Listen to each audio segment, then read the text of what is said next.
पहले वो तमाम इल्जामों से इनकार कर रहा था, अब वो हर जुर्म का इकरार कर रहा है। यह और बात है कि उसका हर इकरार इनकार में लिपटा हुआ है। जानते हैं कैसे? तो सुनिए।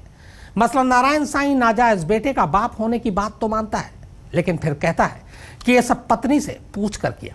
वो बलात्कार की रिपोर्ट लिखाने वाली लड़की को जानने की बात भी कहता है, लेकिन लगे हाथ ये कहना भी नहीं भूलता कि उसने उसका बलात्कार नहीं किया, बल्कि वो तो उससे प्यार करता था। यानी वो एक साथ जुर्म भी कबूलता है, लेकिन उसी जुर्म को जुर्म मानने के लिए भी तैयार नहीं है।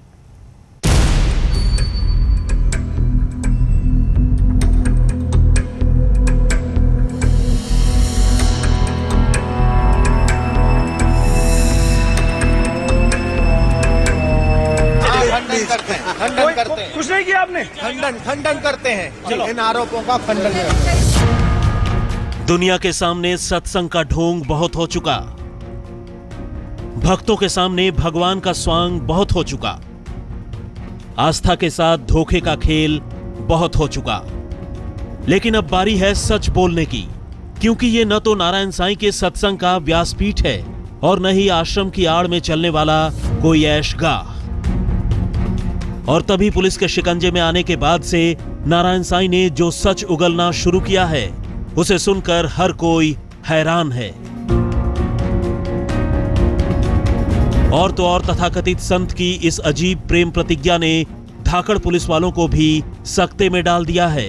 संत के चोले में सदाचार की सीख देने वाले शादीशुदा नारायण साईं ने पहली बार ये कबूल किया है कि उसका अपनी पत्नी जानकी के अलावा भी कई लड़कियों से जिस्मानी रिश्ते हैं, फिर चाहे वो लड़की नारायण साईं की साधिका जमुना हो या फिर कोई और। नारायण साईं ने माना है कि वो न सिर्फ अपनी साधिका जमुना के बेहद करीब है, बल्कि सूरत की जिस लड़की ने उस पर बलात्कार का इल्जाम लगाया है, वो उससे भी बेइंतहा प्यार करता है। हजारों लोगों के बीच बैठकर ज्ञान और प्रवचन की डींगे हाँकने वाले नारायण साईं का कबूलनामा यकीनन चौंकाने वाला है। रिमांड में नारायण साईं से हो रही पुलिस की पूछताछ भी कम हैरान करने वाली नहीं है। क्या तुम्हारी अपनी ही साधिका यमुना और दूसरी लड़कियों से भी नाजायज रिश्ते थे? हाँ। तो क्या तुम्हारी पत्नी जानकी को इससे ऐतराज नहीं था? उसे कुछ लड़कियों से मेरे संबंधों की खबर नहीं थी, लेकिन जमुना से रिश्ते के लिए उसने रजामंदी दी थी। ऐसा कैसे मुमकिन है? दरअसल मेरी पत्नी जानकी गर्भधारण नहीं कर सकती थी, इसीलिए मैंने उससे पूछकर जमुना से रिश्ते बनाए थे, मैं ताकि उसकी गोद भर सकूं। लेकिन तुम्हारी पत्नी जानकी तो इस बात से इनकार करती है। अब मैं इसका कोई जवाब नहीं दे सकता।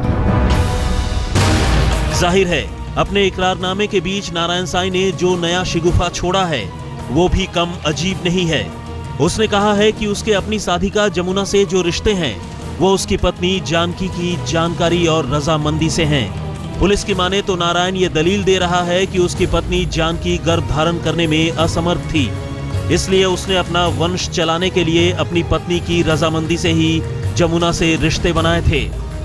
हालांकि पुलिस के पास बयान देने पहुंची नारायण साईं की पत्नी जानकी ने उसके इस दांव को सिरे से खारिज कर दिया है।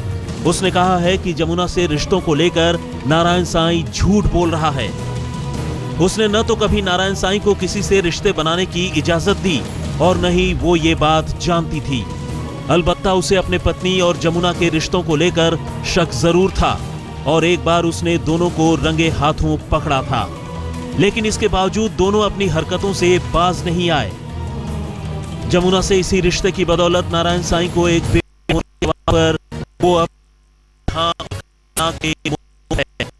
वो भी तो जमुना से अपने बेटे की बात कबूल करता है और इसे अपनी पत्नी जानकी की गोद भरने की कोशिश बताता है, तो कभी इस बात से मुकर जाता है। जाहिर है नारायण साईं की इस चालबाजी को देखते हुए सूरत पुलिस उससे हो रही पूछताछ की वीडियोग्राफी भी करवा रही है, ताकि जरूरत पड़ने पर दूध का दूध और पानी का पानी किया जा सके। अहमदाबाद से गोपी खांगर के साथ संजय सिंह, सूरत आज तक।